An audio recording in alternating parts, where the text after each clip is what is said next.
Salut à tous, c'est Yannalist, je suis de retour. J'espère que je vous ai manqué. Mais de toute façon, je peux pas le savoir, hein, vous pouvez pas discuter avec moi directement là maintenant, seulement par commentaire. En tout cas, moi YouTube ça m'a manqué. Et ce confinement m'a donné envie de mettre en place un nouveau concept qui s'appelle Yannalist autour du monde. Alors, pourquoi ce concept? Voyager ça me manque beaucoup. Et comme vous le savez, je suis un grand fan de football. Donc ce que je vais vous proposer comme chronique, c'est de voyager un peu autour du monde, en Europe.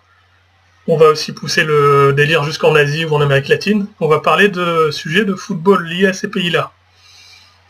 Aujourd'hui, on va démarrer avec le FC Nantes, grosse actualité, les cas Bale et James en première ligue, et Mohamed Simakan. J'espère que cette chronique va vous plaire.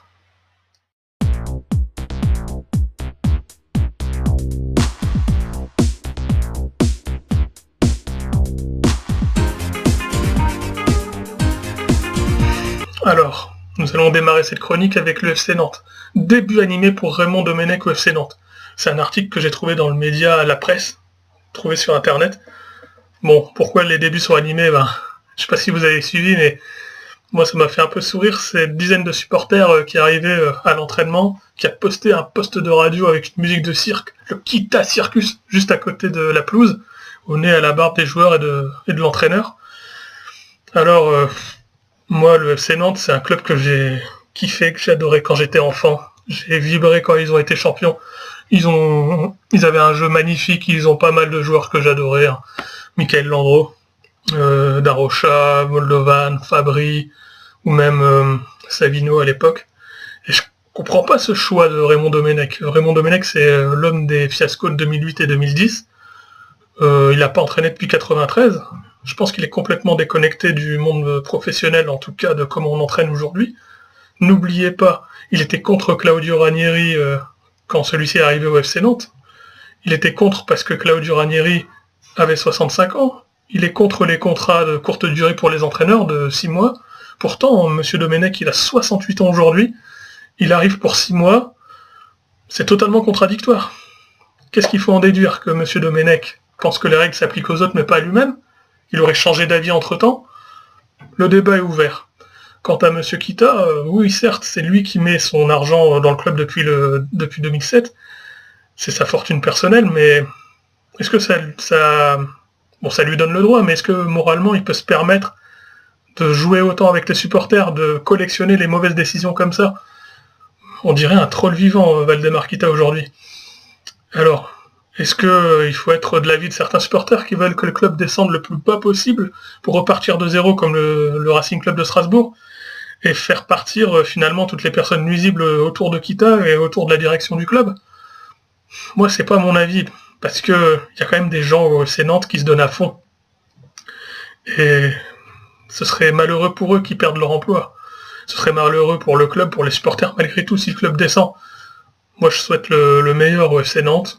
Bonne chance à Raymond Domenech, hein. On va regarder ce que ça donne, mais j'ai bien peur que le club s'enfonce et que le club ne soit pas tranquille. Bon courage à tout le monde. Et on passe au sujet suivant, les cas James et Bale. El tiempo dará razón à Zidane con James y Bale.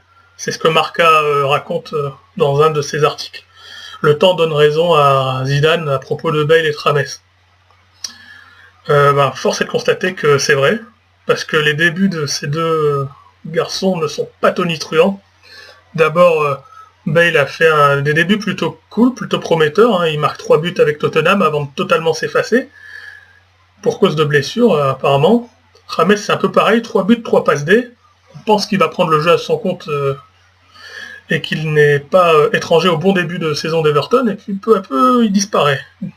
Pareil, il est blessé. Les deux joueurs, ils n'ont pas le rendement escompté depuis le début de la saison.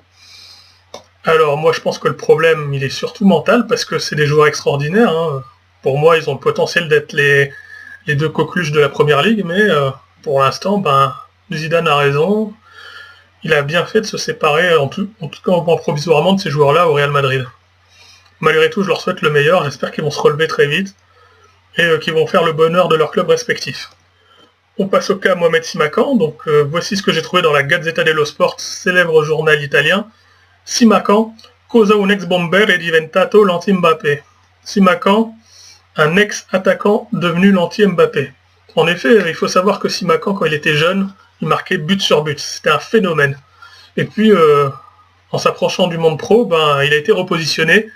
Et là, il joue en défense centrale. Il peut aussi dépanner en tant que latéral droit et jouer au milieu de terrain. Il a une grande polyvalence.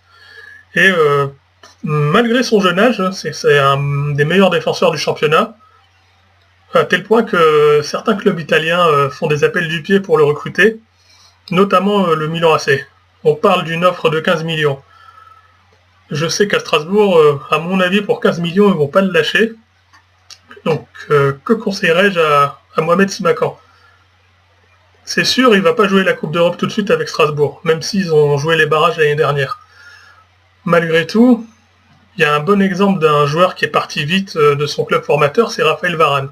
Il est parti direct au Real Madrid. Et il fait une carrière extraordinaire.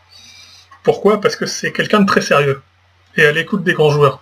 Moi, je pense que ça peut être une bonne chose pour Mohamed Simakan d'aller au Milan, mais il faut qu'il soit à l'écoute des joueurs, des cadres du vestiaire, et auquel cas il pourra progresser rapidement, et peut-être qu'on le verra en équipe de France d'ici quelques années. Ensuite, un petit mot sur Kylian Mbappé. Moi, je pense que si Real Madrid ne recrute pas depuis quelques années, c'est en vue de préparer un énorme transfert, et je pense que Kylian Mbappé, ce sera l'énorme transfert au Real Madrid cet été. Kylian Mbappé, je pense qu'il a fait le tour de Paris, record de buts, belle influence dans le jeu. Bon, c'est sûr, il peut des fois être un peu plus efficace, mais malgré tout, il marque beaucoup. Il a fait une finale de Ligue des Champions, il a gagné le championnat, il a gagné les coupes. Je pense qu'il est temps pour lui d'aller dans un club un peu plus... en tout cas là où l'institution est plus forte. Ça va lui mettre un peu du plomb dans la tête et il va devenir un joueur encore meilleur. Et il va complètement faire rayonner l'équipe de France, même si c'est en bonne voie. Voilà pour cette chronique. J'espère que ça vous a plu. N'hésitez pas à me faire des retours sur ce que vous en pensez. Moi en tout cas je vous souhaite de très bonnes fêtes de fin d'année, une très bonne année 2021 en espérant qu'elle soit meilleure que l'année 2020. J'espère qu'on pourra tous voyager en tout cas, c'est ce qui me manque le plus. Et je vous souhaite bonne continuation à tous. Et on se retrouve bientôt sur la chaîne. C'était Yannalist. On se retrouve très bientôt. Salut!